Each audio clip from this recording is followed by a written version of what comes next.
জাঙ্কুকের পাশে বসতে তে ঘৃণা ভরা চোখে একবার তাকিয়ে জানালার বাইরে দৃষ্টি রাখলো। ভাগ্যের কি পরিহাস, যাকে কিনা 2 দিন আগে জেলের ভাত খাওয়ানোর জন্য দৌড়াদৌড়ি করছিল, আজ নিজে স্বাক্ষর করে নিজের মালিকানা তাকে দিয়ে দিল। কান্নাগুলো দলা ফাঁকিয়ে বের হতে চাচ্ছে, তীর কিছুতেই মানতে পারছে না।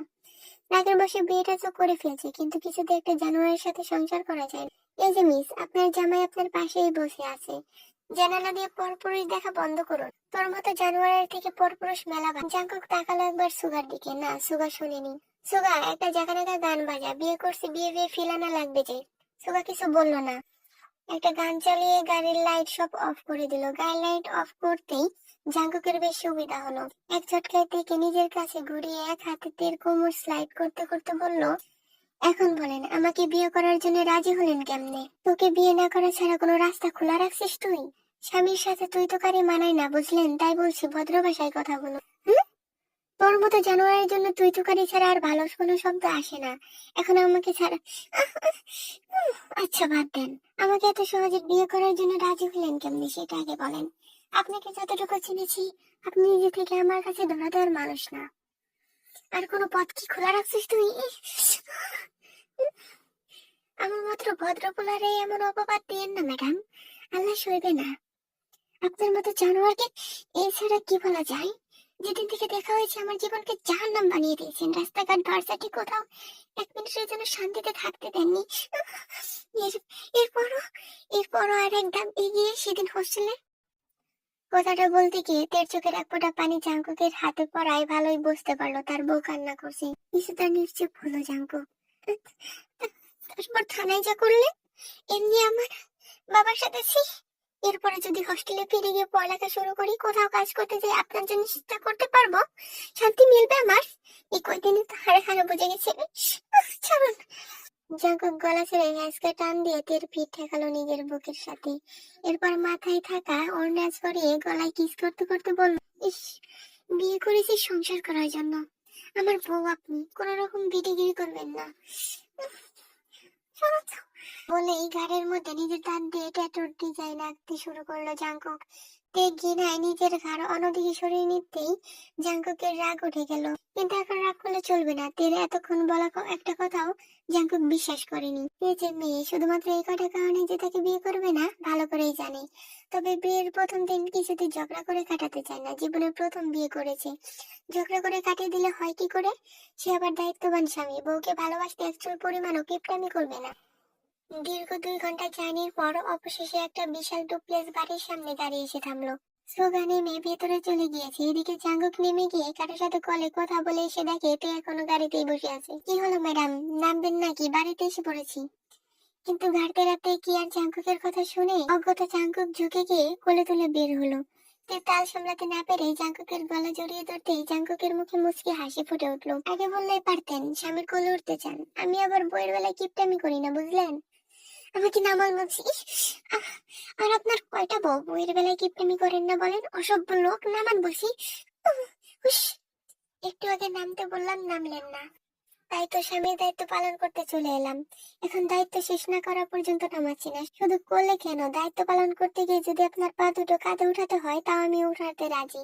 ইউ নো না আমি বইয়ের বেলায় কিপটামি করি না। অসভ্য লাগামহীন পুরুষ, ছাড়ুন। জাঙ্কুক পাত্তা দিল না বইয়ের কথায়। এখন বুকে পাত্তা দেওয়া মানে এক প্রকার বিশ্বযুদ্ধ শুরু হয়ে যাওয়া।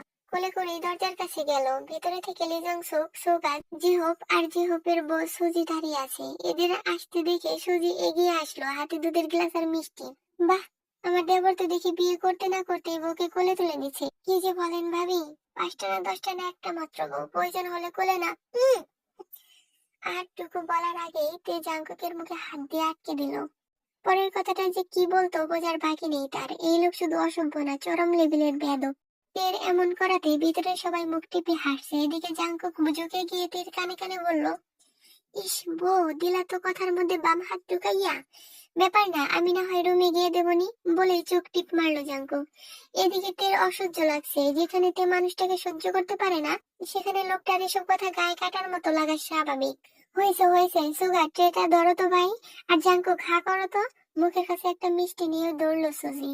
ভাবি কি যে করেন যে, সামনে বউ থাকতে আমি কেন মিষ্টি খাবো? আপনি বরং আমার বউটাকে মিষ্টি খাওয়ান। তাতে যদি মিষ্টি মিষ্টি কথা মুখ দিয়ে বের হয়। সুজি কথার গভীরতা বুঝতে পারলো না, স্বাভাবিকভাবেই বুঝলো হয়তো তেকে আগে খাওয়াতে যাচ্ছে, তাই কথা না বাড়িয়ে তের মুখের কাছে মিষ্টিটা এগিয়ে দিল। দেখি ভাবি, হা করেন তো, দেখছেন আমার দেবর আপনাকে কতটা ভালোবাসে? তার মানে কি বলতে চাচ্ছ আমি তোমাকে ভালোবাসি না সুজি? কেন মনে নেই বিয়ের দিনের কথা? আমি রুমে যাব। আচ্ছা হয়েছে, জাঙ্কুক ভাবিকে রুমে দিয়ে আসো, ফ্রেশ হয়ে নিক, বেচারার মুখ মলিন হয়ে গিয়েছে। জাঙ্কুক একবার তাকালো বউয়ের মুখের দিকে, অতঃপর মাথা নেড়ে তেকে রুমে দিয়ে এসে নিচে এলো। সুজি সবাইকে ড্রয়িং রুমের মেঝেতে বসে অর্ডার করা খাবার বেড়ে দিচ্ছে, তাকে সাহায্য করছে সুগা, লিজাং, সুকা যে হোক। ভাবি, আপনি তের কাছে গিয়ে একটু দেখেন তো কিছু লাগবে কিনা, আমি এদিকে সামলে নিচ্ছি। সুজি কথা না বলে মাথা নেড়ে চলে গেল তের কাছে। তে মূর্তির মতো জাঙ্কুক যেখানে দাঁড় করিয়ে রেখে গেছে সেখানেই দাঁড়িয়ে আছে। সুজি এসে পাশে দাঁড়িয়ে বলল, ভাবি আপনি বসেন, আমি এগুলো খুলে দিচ্ছি, এরপর ফ্রেশ হয়ে নিন, এতটা পথ জার্নি করে এসেছেন, অবশ্যই ক্লান্ত লাগছে নিশ্চয়ই। তে কিছু বললো না, সুজি যা করতে চাইলো করতে দিল। এখানে এসে মা বাবার কথা খুব মনে পড়ছে, ছোট ভাই নিকিকে একটু বেশিই মনে পড়ছে। ভাইকে সে ভীষণ ভালোবাসে, বোনের বিয়ে হলো অথচ বোনের কলিজা জানতেও পারলো না, ভেবে দীর্ঘশ্বাস ছাড়লো তে। ভাবি হয়ে গেছে, আপনি বরং ফ্রেশ হয়ে আসুন, আর এই যে এই আলমারিতে সব রকম শাড়ি কাপড় রাখা আছে, আপনি যেটা খুশি পরে নিন, এরপর জাঙ্কুক ভাইয়ের রুমে দিয়ে আসি আপনাকে, অনেক রাত তো মনে। তে তাকালো সুজির দিকে, এটা ওনার রুম না? কি যে বলেন, ওনার মতো মানুষ এত ছোট রুমে থাকতে পারবে নাকি? আর না জায়গা হবে ওনার জিনিসপত্র, ভাইয়ের রুম তো ওই দিকে। এই রুম আজকে ক্লিন করে আপনার জন্য সব এনে রেখেছি, যাতে আসার পর কোনো অসুবিধা না হয়। তে মনে মনে ভাবলো, যাক তাহলে ওই লোকটার সাথে ওর থাকতে হবে না, ভালোই হয়েছে। কি হলো ভাবি, ফ্রেশ হয়ে আসুন, শাড়ি ছাড়া আর কিছু নেই? শুধু মাথা দিয়ে না বোঝালো, পড়তে পারি না আমি। চিন্তা করবেন না, আপনি ফ্রেশ হয়ে আসুন, আমি পরিয়ে দিচ্ছি। তেকে শাড়ি পরিয়ে হালকা পাতলা সাজিয়ে দিল সুজি। তে মানা করলেও শুনলো না। এদিকে জাঙ্কুক পই পই করে বলে গেছে, স্বামী স্ত্রীর ব্যাপার যেন বাইরের কেউ বুঝতে না পারে বউ। আমাকে একা যা খুশি বলতে পারেন, অন্তত আমার কোনো বন্ধু কিংবা বন্ধুর বউয়ের সামনে কোনো রকম সিক্রেট করবেন না। তে নিজেও যথেষ্ট বুঝদার, তার সাথে ঝামেলা জাঙ্কুকের সাথে, এতে বাকিরা দোষ করেনি। শুধু শুধু কিছু বলে সবার মন খারাপ করিয়ে কি লাভ? সব কমপ্লিট হলে সুজি জাঙ্কুকের রুমে নিয়ে খাটের উপর বসতে বলে বাইরে বেরিয়ে এলো। এদিকে তে তাকালো খাটের দিকে, পুরো খাট সুন্দর করে কাঁচা ফুল দিয়ে সাজানো হয়েছে। খাটের সাইড টেবিলে দুটো দুধের গ্লাস রাখা, পুরো ঘরে চোখ বুলালো একবার। এটা কোনো ঘর না, মনে হচ্ছে প্লেগ্রাউন্ড। এত বড় কারোর রুম মাতেই শুধু দেখছি। রুমের কালার পুরো কালো, এমনকি সব আসবাবপত্র গুলো কালো রঙের। ড্রেসিং টেবিলের দিকে চোখ পড়তেই চমকালোতে, তাকে নতুন বউয়ের মতো লাগছে। সত্যি তো সে নতুন বউ, কিন্তু মনে তো এসব মানতে পারছে না। বড় আয়নার দিকে তাকিয়ে নিজের পা থেকে মাথা অব্দি চোখ বুলালো একবার। এরপর চোখ ফিরিয়ে নিয়ে তাকালো সামনে থাকা দুধের গ্লাসের দিকে। এগিয়ে যেতে নিবে অমনি দরজা খোলার মৃদু শব্দে দাঁড়িয়ে পড়লো ওখানে। বা জাঙ্কুক ভেতর থেকে দরজা লাগিয়ে এসে হাতে থাকা ফোন, ওয়ালেট আর ঘড়িটা রাখলো ড্রেসিং টেবিলের সামনে। অতঃপর এগিয়ে গিয়ে দাঁড়ালো তের পিছনে, পিছন থেকে দুই হাত দিয়ে নিজের দিকে টেনে বুকের সাথে মিশিয়ে গাড়ির উপর থুতনি ঠেকিয়ে বলল, বেশি দেরি করে ফেলেনি তো ম্যাডাম? আসলে সবাইকে বিদায় করে আসতে একটু দেরি হয়ে গেল। আপনার আসা কিংবা না আসা আমার আমার কাছে আসে যায় না। কাঠের মতো চিপকে না থাকা ছাড়া কথা বলতে পারেন না? এই সরি, দাঁড়ান তো। কি যে বলেন বউ, বউয়ের সাথে চিপকে থাকবো না নাকি ওই মহল্লার সকিনার দাদির লগে চিপকে থাকবো? শুনুন তো, অসভ্য, অসহ্য হচ্ছে আমার। বলে এতে সরে যেতে নিলে জাঙ্কুক তের কোমর পেঁচিয়ে নিজের দিকে টেনে নিয়ে গলায় ভালোবাসা দিতে লাগলো। এদিকে তের এই ছোঁয়াগুলো বিষের মতো লাগছে। কি করছেন কি? সরুন, আপনার ছোঁয়াগুলো আমার কাছে বিষের মতো লাগে। বিষ এনে খাইয়ে দিই বান্দির বাচ্চা, তারপর দেখ বিষের টেস্ট কেমন হয়। ভালোভাবে থাকতে চাচ্ছি, ভালো লাগছে না তোর? সব সময় তার আমি না করলে চলে না। উফ, আপনার আপনার থেকে তো শেখা, বিষের দিয়ে কি করবো? আপনি তো বিশেষ থেকে বিশেষ বিষাক্ত। তের কথা শুনে জাঙ্কুক নিজের রাগ কন্ট্রোল করতে না পেরে তের গাড়ে একের পর এক ভালোবাসার চিহ্ন এঁকে দিতে লাগলো। এদিকে তে নিজেকে ছাড়ানোর জন্য মুচড়ামুচড়ি শুরু করে দিয়েছে, সেটা দেখে তেকে দেয়ালের সাথে পিন করে নিল জাঙ্কুক। মুচড়ামুচড়ি করে মুডটা নষ্ট করে দিন না ম্যাডাম, প্রথম বাসনটা নষ্ট করতে চাই না। করতে কি বাকি রেখেছেন? আর কিছু করার বাকি আছে আপনার? আপনাকে দেখলেও ঘৃণা লাগে আমার। এই বান্দির বাচ্চাই, ভালোভাবে কথা বলতেছে, ভালো লাগতেছে না? ঘৃণা লাগুক আর যাই লাগুক, আমার লগে থাকতে হবে তোর। আমি কোনো পরপুরুষের সাথে পরপুরুষ মারার শালি হালার ভাবে বিয়ে করে নিয়ে আসছি, যেটা তোমার ইচ্ছাই হোক কিংবা আমার। বিয়ে করেছি কি সাজিয়ে রাখার জন্য? তাছাড়া আপনার প্রতি আমার কিছু দায়িত্ব আছে তো নাকি? আপনাকে মানি না আমি, আপনার মতো জানোয়ারকে আমি স্বামী হিসেবে মানবো না। শালি, ভালোভাবে কথা বললে যে তোর কানে যায় না, ভুলে গিয়েছিলাম আমি। বলেই তের ঠোঁট দুটো আঁকড়ে ধরে চুমু খেতে লাগলো জাঙ্কুক।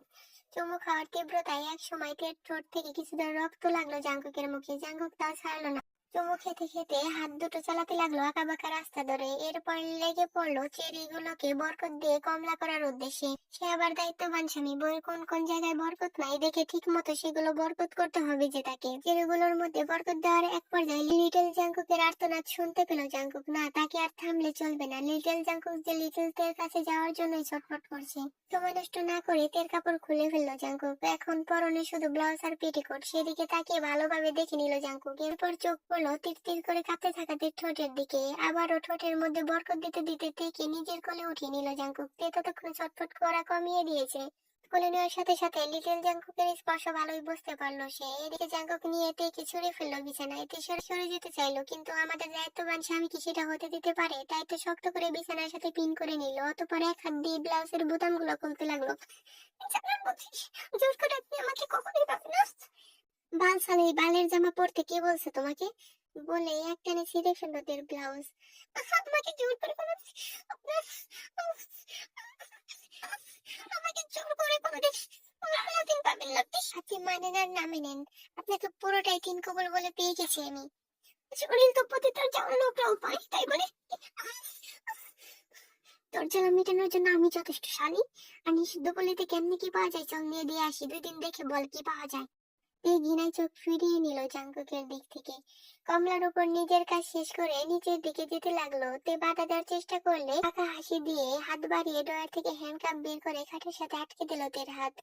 কুত্তার বাচ্চা, ছাড় বলছি আমাকে। বুঝেছি, আপনাকে এইভাবে থামানো যাবে না।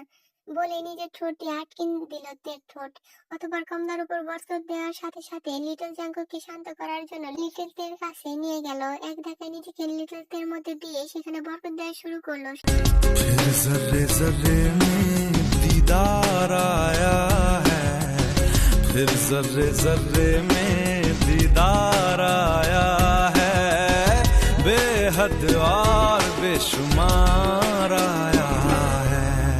आज फिर तुम पे प्यार आया है, आज फिर तुम पे प्यार आया है, बेहद और बेशुमार आया। जर्रे में दीदार आया है, প্রায় ফজরের আজান পর্যন্ত চলল দায়িত্ববান স্বামীর দায়িত্ব। এরপর নিচে পড়া মায়াবিনীর মুখের দিকে কিছুক্ষণ তাকিয়ে রইল।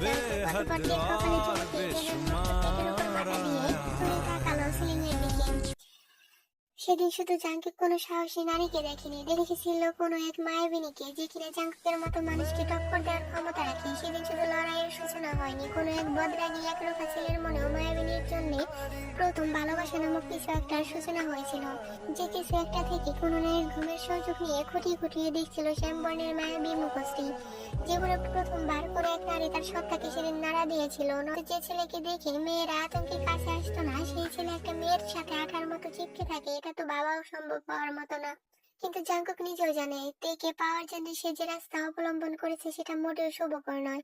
তের মেনে না নেওয়া স্বাভাবিক। আর যে কোনো মূল্যে এই মায়াবিনীকে লাগতো, কম তো বোঝায়নি, তবে বুঝলে তো আর জাঙ্কুককে ভিলেনের পথ বেছে নিতে হতো না। ভালো রাস্তা অবলম্বন করে তেকে নিজের করে পাওয়া যাবে না ভালো করেই জানতো। তাই তো সেদিন হোস্টেল থেকে শুরু করে আজ অব্দি সবকিছুই নিজে সে ইচ্ছে করে করেছে। যদি এর ক্ষমা তে করবে না কি জানা নেই, না করলেও তো জাঙ্কুকের কিছু আসে যায় না। তেকে সে পেয়েছে, সেটা যেভাবেই হোক। ভালো মানুষ হয়ে থাকলে তো আর এখন এই মেয়ে তার ঘরের বউ হয়ে আসতো না। এত কিছু করার পরেও জাঙ্কুকের মধ্যে কোনো পরিবর্তন কিংবা আক্ষেপ দেখা গেল না, এর জন্য সে নিজের কাছে অনুতপ্ত। এদিকে সারা রাত দায়িত্ব পালন শেষে জাঙ্কুক ক্লান্ত হয়ে বইয়ের পিঠে মুখ গুজেই ঘুমিয়ে পড়লো। ঘুম নেই তের চোখে। জীবন তাকে কোথা থেকে কোথায় নিয়ে যাচ্ছে কোনো কুল কিনারা পাচ্ছে না তে। জীবনে যা ভাবনা ছিল না আজ তাই হচ্ছে তার সাথে। এত কিছুর পর ঘুম আসলো না তের চোখে। না আসাই স্বাভাবিক। নির্জীব হয়ে পড়ে রইল বিছানায়। জাঙ্কুককে সরিয়ে দেওয়ার প্রয়োজনও মনে করলো না। প্রায় কতক্ষণ এভাবে তাকিয়েছিল মনে নেই। একটা সময় ক্লান্ত শরীর মস্তিষ্ক আর নিতে পারলো না, যা না চাইতেও ঘুমের দেশে পাড়ি জমালো। জাঙ্কুকের ঘুম ভাঙলো 11টার দিকে। চোখ বুজে অনুভব করলো তুলোর মতো নরম কিছু একটার উপর মাথা দিয়ে শুয়ে আছে সে। চোখ খুলে চোখের সামনে কমলা দুটো দেখে চোখ বড় বড় করে নিজের অবস্থান বোঝার চেষ্টা করলো। ধীরে ধীরে উঠে দাঁড়িয়ে কোমরে একটা তোয়ালে পেঁচিয়ে নিল। অতঃপর খাটের দিকে তাকিয়ে ঠোঁট কামড়ে মাথা চুলকিয়ে নতুন বউকে ভালোভাবে দেখতে লাগলো। স্বামীর দায়িত্ব পালন করতে এতটাই বিজি ছিল যে সে বউকে ভালোভাবে দেখার সুযোগ পায় হয়ে ওঠেনি। এর পুরো শরীর এখন জাঙ্কুকের সামনে। জাঙ্কুক মুখের দিকে তাকালো। মায়াবড় মুখশ্রী এখন মলিন হয়ে আছে, ঠোঁটের কোণে লাল হয়ে আছে। নিজের ঠোঁট হাত দিয়ে ছুঁয়ে বলল, ইসে জাঙ্কুক, বউকে বরকত দিতে দিতে এতটাই ব্যস্ত ছিলি যে কামড় দিয়ে রক্ত বের করে ফেলছিস। এরপর চোখ ঘুরিয়ে গলা ঘাড়ে সহ কমলার দিকে নজর দিতে নিজের মধ্যে অস্বাভাবিক কিছু একটা বুঝতে পারলো। সেদিকে পাত্তা না দিয়ে নিজের করা ট্যাটু গুলো ভালোভাবে দেখতে লাগলো। এদিকে লিটল কুকি যে পোক করা শুরু করে দিয়েছে তাকে। এই জেলা কই রাখবে? এদিকে বউ তার ভালোবাসা না নিতে পেরে নেতিয়ে পড়েছে। স্বামী হিসেবে তো তার দায়িত্ব বউয়ের ভালো মন্দের দিকটাও খেয়াল রাখা। সেটা ভেবে আর কিছু না দেখে পাশ থেকে চাদর টেনে বুক অব্দি দিয়ে ওয়াশরুমে চলে গেল জাঙ্কুক। জাঙ্কুক গোসল করে এসে দেখলো এখনো তার বউ ঘুমাচ্ছে। কিছু একটা ভেবে শর্ট প্যান্ট পরে নিচে গেল। বউ কখন খেয়েছে জানা নেই তার, আদৌ কি খেয়েছে কিনা, যে বেয়াদব মেয়ে ভেবে দ্রুত কিচেনে গিয়ে কয়েকটা ব্রেড করে স্যুপ বানিয়ে নিল। অতঃপর ফ্রিজ থেকে কলা দুধ বের করে সাথে কিছু ফল মিশিয়ে জুস করে নিল। এক গ্লাস নিজে খেয়ে বাকি খাবারের সাথে ওগুলো একটা ট্রেটা সাজিয়ে রুমে চলে গেল। জাঙ্কুক নিজের কাজ নিজেই করে, শুধু বাগান দেখাশোনা করার জন্য একজন মালি রেখেছে। বাড়ির জন্য কোনো দারোয়ানও নেই এই ম্যানশনে। একা থাকতে পছন্দ করে, তাই তো এই নির্জন এলাকায় নিজের মন মতো বাড়ি বানিয়েছে সে। এর ঘুম ভাঙলো মুখের মধ্যে ভেজা ভেজা কিছুর উপস্থিতি টের পেয়ে। চোখ খুলে দেখলো জাঙ্কুক তার ঠোঁটের দিকে কিস করতে যাচ্ছে। তার তড়ি করে মুখ সরাতে গেলে তের কপাল জাঙ্কুকের ঠোঁটে লেগে সাথে সাথে রক্ত বেরিয়ে এলো। এদিকে জাঙ্কুক সেদিকে খেয়াল না করে বইয়ের দিকে তাকিয়ে আছে, যেখানে এখন কমলাগুলো উন্মুক্ত। তাড়াহুড়া করে উঠতে গিয়ে তার বউয়ের খেয়াল নেই যে বুকের উপর চাদর দেওয়া ছিল, যেটা এখন তার কোমরে পড়ে আছে। জাঙ্কুকের দৃষ্টি অনুসরণ করে নিজের দিকে তাকাতে চিৎকার করে চাদর দিয়ে গলা অব্দি মুড়িয়ে নিল। অসভ্য পাগল লোক, এখানে কি করছেন আপনি? যে বলো বউ, আমার বাড়ি আমার বউ, আমি থাকবো না তো কে থাকবে? যাই বলো বউ, ড্রেস ছাড়া তোমাকে দেখতে কিন্তু হেব্বি লাগে, শুধু ইচ্ছে করে কোলে নিয়ে বসে থাকি। নিজের মুখে লাগাম টানুন অসভ্য পুরুষ। সকাল সকাল বেয়াদবি করা শুরু করে দিয়েছেন। সকাল সকাল বউ দুই একটা চুমু খেলে না হয় বাবা যেত বেয়াদবি করার ব্যাপারটা, কিন্তু যে বউ বিয়ে করেছি চুমে দুবে তো দূরে থাক, সুযোগ পেলেই মারার ধান্দা করে। তাই আমার আর সভ্য হওয়া হলো না। এবার ওঠেন দেখি ম্যাডাম, বেলা হয়েছে, খাবার খাবেন না নাকি? আপনার খাবার আপনি খান, আমার কথা ভাবতে হবে না। জীবন জাহান্নাম বানিয়ে দিয়ে আসছে খাবার খাওয়াতে। সকাল সকাল মোটেও চাচ্ছি না আপনার সাথে লাগতে, ভালোভাবে বলছি খাবার খেয়ে নিন। আমার আবার একটু বাইরে যেতে হবে, ক্ষুধাও লাগছে অনেক। আপনার হুমকি শুনে কাল থেকে না খাওয়া। খেতে মানা করেছি কি আপনাকে? আর আপনার থেকে খাবার খাওয়ার থেকে বিষ খেয়ে মরে যাওয়া ভালো। মুহূর্তে জাঙ্কুকের যেন মাথায় রাগ উঠে গেল। তাই আমি করার একটা লিমিট আছে, কিন্তু তার বউ তো নোবেল প্রাপ্ত ঘাটতেরা, সোজাভাবে বললে কিছু বোঝে না যে। জাঙ্কুক দেরি করলো না, উঠে গিয়ে চাদর শহর থেকে কোলে নিয়ে এসে সোফার উপর বসালো। সামনে কাঁচের টেবিলের উপর খাবার সাজিয়ে রাখা। আপাতত এগুলো খেয়ে নিন, ঘরে বাজার ছিল না, যা ছিল ওগুলোই করে এনেছি। বাইরে বাইরে থেকে আসার সময় সব এনে দেবো, আর নয়তো কাউকে দিয়ে পাঠিয়ে দেবো। বললাম তো খাবো না, ইস বললাম তো খাবো না, ইস। জাঙ্কুক একবার তাকালো তের মুখের দিকে, সেটা সেটা দেখে তে অন্যদিকে মুখ ঘুরিয়ে নিল। জাঙ্কুক কিছু না বলে সব খাবার একাই খেয়ে উঠে দাঁড়ালো। অতঃপর সব কটা খাবারের জিনিস উল্টে দিল, কাঁচের টেবিল সহ। মুহূর্তে সব ভেঙে যাওয়ার শব্দ হলো। এদিকে জাঙ্কুকের এই ব্যবহারতে ভয় পেলেও প্রকাশ করলো না। জাঙ্কুকের পর উঠে দাঁড়িয়ে তের চল ধরে সোফার সাথে মাথা পিন করে দাঁতে দাঁত চেপে বলল, সহ্য করতেছি বলে এই না নিজে সবসময় অতিক্রম করবি। শালির বাচ্চা সবসময় তেরামি মারাও, তুই বিষ খাবি তো তোর বেশি খাওয়াবো। খাবার খেতে হবে না তোকে, শালি বান্দির বাচ্চা। সহ্য করতে বলেছে কি? সহ্য করতে কি বলেছিস? তুমি কি বলছি আমাকে সহ্য কর? আমি যাই করি তোর কাছে বলছি কি তোকে? আমি কি বলেছি? সহ্য কর। আমি যাই তো, আমি যাইনি তোর কাছে। তুই আসছিস, আমি সাহস দেখছো? হাতে নিচে থেকে ভয় লাগছে না তোর? নাকি আমার নিজে সকাল সকাল কনসার্ট করতে ইচ্ছে করতেছে?